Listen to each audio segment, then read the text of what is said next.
we felt like professional teachers because in this activity, we were introduced to different kinds of DepEd forms and e-class records. As we achieve PPST Domain 5, assessment and reporting, we learn how to assess and report the learners' ratings. Thus, we use electronic class records in the computation of the learners' grades, as it saves more time and reduces errors in grading. In addition, school forms 137 and 138 were the only school forms we knew before. However, through this activity, we learned that there are a variety of school forms and we also knew the existence, purpose, and differences of those school forms. Overall, the adoption of electronic class records represents a modern, efficient, and adaptable approach to the computation of grades. And DepEd school forms play a significant role in maintaining a standardized and organized approach to educational data management. Grading system play a crucial role in education as they assess and communicate students' progress and achievements. Reflecting on DepEd Order Number 8 Series of 2015 and DepEd Order Number 31 Series of 2020, which are Philippine Department of Education DepEd policies. Here are some thoughts and observations. Alignment with K-12 curriculum, standardization, holistic assessment, transparency, continuous improvement, inclusivity, consideration for well-being. In conclusion, grading systems are not static. They must evolve to meet the changing needs of students and the educational landscape. DepEd Order Number 8 Series of 2015 and DepEd Order Number 31 Series of 2020 reflect the Philippine government's effort to adapt grading practice to new educational frameworks and crisis situations, with a focus on fairness, transparency, and well-being of students. These orders will serve as essential tools to ensure that the grading system remains relevant and effective in their ever-changing field of education.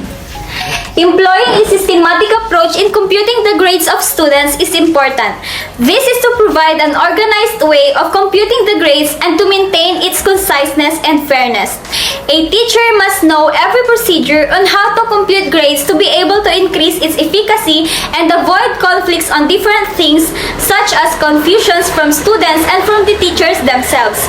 If a teacher computes grades in a systematic approach, he or she will be able to explain the grades to the students who are confused on how the teacher computed them. This may also influence the feedbacks that teachers will gain regarding their personal and professional credibility. In addition, different school forms need to be accomplished because they contain the list of important documents, information, and record about the students, teachers, and school activities. These documents are important to monitor the performance of each learner and the improvements that they made within the school. School forms are also used for various purposes such as monitoring, assessments, reporting, and planning.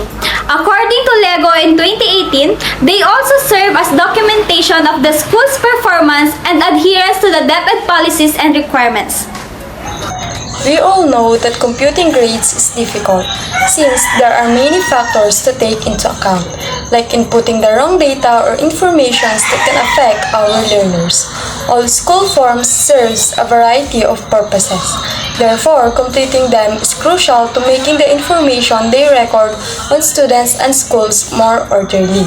It includes their birthdays, their parents' names, age, address, and one of the important things is their general health and many more about the learners. And if the teachers will not be able to accomplish those data on the specified schedule, it will cause a delay and might cause a problem in processing these school forms.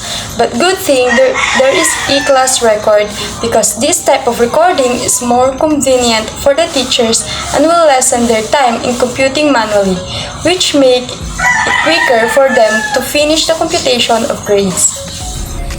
All schools under DepEd are mandated to update their school forms at the end of every school year to provide a reliable and accurate information of the students to ensure the quality of school reports. School forms are considered official documents. The Department of Education released this school form to help teachers consolidate the data for the whole school year. It contains the students' grades and teachers' reports that are essential, and all the educational background significant to the students' education are compiled for. It provides insight about students' progress to help them in their learning needs and for their future. School forms are necessary to both the school and the learners, as it is where the records can be seen. That is why writing it clearly and accurately is a must for teachers to avoid errors of the data. The K-12 grading system, electronic class record templates, and Department of Education forms. The K-12 basic education program employs a grading system based on standards and competencies. A grading system is a system used by educators in a specific institution to evaluate each individual student's performance and learning. All grades in DEPED are based on the weighted row scores of the students' summative assessments. These summative assessments are divided into three components: written works, performance tasks, and quarterly assessments. These three will serve as the foundation for grading. Teachers in basic education who are implementing the K-12 program use electronic class records in Excel format to ensure high accuracy in calculating the learner's grade. Every learning area has its own e-class record. According to DEPED Order Number 8, Series of 2015 for a detailed description of assessment procedures in the DEPED. Here are the weights of the components for grades 1 to 10 and senior high school before the COVID-19 pandemic. And DEPED Order Number 31 Series of 2020, here are the weights of the components for grades 1 to 10 and senior high school during the COVID-19 pandemic. In DEPED schools implementing flexible learning modality. There are different DEPED school forms that teachers do. The first one is the SF1, School Register. It is the list of learners who are officially enrolled. The second one is the SF2, Daily Attendance Report of Learner. Learners' daily attendance, their absence, and tardiness. The third one is the SF3, Books Issued and Returned. List of books by title and other reading materials returned to the issuing authority. The fourth one is the SF5, Report on Promotion and Level of Proficiency. List of the learner's academic performance and result of assessment by the end of the school year. The fifth one is the SF8, Learner Basic Health and Nutrition Profile. Per learner assessment of body mass index. The second to the last is the SF9, Learner Progress Report Card, individual, academic, and attendance report by quarter. Lastly, the SF10, Learner's Permanent Academic Record, record of an individual learner's academic achievement as he or she progresses through the basic education cycle. After doing this activity, we realized how hard it is to work of being a teacher.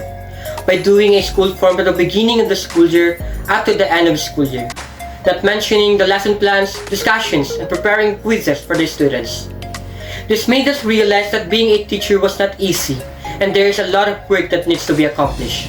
And by mentioning works, one of them is computing the grades of the students.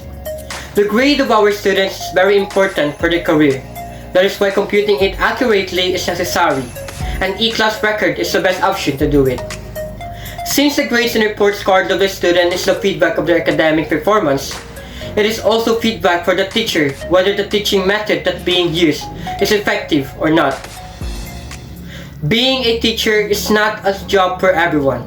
It takes a lot of efforts, courage, patience, and passion. But despite of that, it is the inspiration that teachers give to each student to dream big, achieve their goals, to be a better individuals that matter the most.